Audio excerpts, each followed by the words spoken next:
Leo held the heavy iron snowflake key and the delicate snow globe. It was December 7th, and the clock shop was once again filled with the steady tick-tock of time, a sound that now felt charged with secrecy. He tried the ancient iron key on the globe's miniature lock. It was laughably large.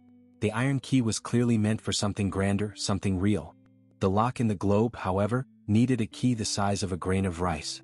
2 locks, 2 keys, Leo murmured, looking at the 2 keyholes visible on the tiny stone arch. As he spoke, he shook the globe and the magical blizzard spun up instantly. This time, the whisper was clearer and carried a note of urgency, like frost cracking on a window pane. The keys are mismatched. The first key opens the way, but the second key is held by the one who remembers the code. The way? What way? Leo whispered back, feeling foolish talking to glass and snow. The miniature snow stopped swirling, and the tiny figures inside the archway seemed to shimmer. The voice solidified, sounding less like a whisper and more like a gentle suggestion. The Elderwood.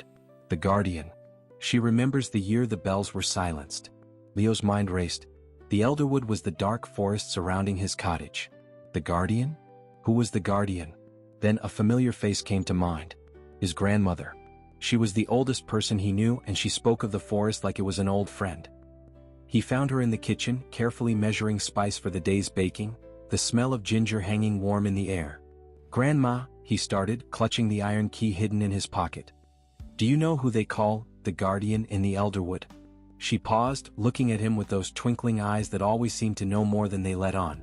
"Why, Leo," she said, her voice soft as the falling snow. "That name hasn't been used in years. It belongs to the gatekeeper of the lost path, the one who knows how to use the ancient keys." Leo's heart thumped.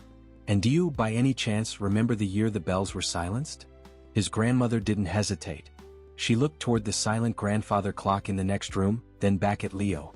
A tiny, knowing smile played on her lips. "Ah, the year the jingle bells were quieted by the Frost King," she said, tilting her head. "That was the winter of '88. Leo felt a thrill run through him. Was '88 the code? He had found the way in the code, but he still needed the second tiny key. "Grandma," Leo asked, his voice barely a squeak, do you have a small key, maybe a very, very old one, hidden somewhere?" The grandmother's smile grew wider, and she reached into the deep pocket of her apron. She didn't pull out a key. She pulled out a small, heavy silver locket. It was intricately carved with miniature snowflakes. And hanging beneath the locket, attached to the chain by a fine silver wire, was a tiny, delicate key, the exact size of the second keyhole in the snow globe.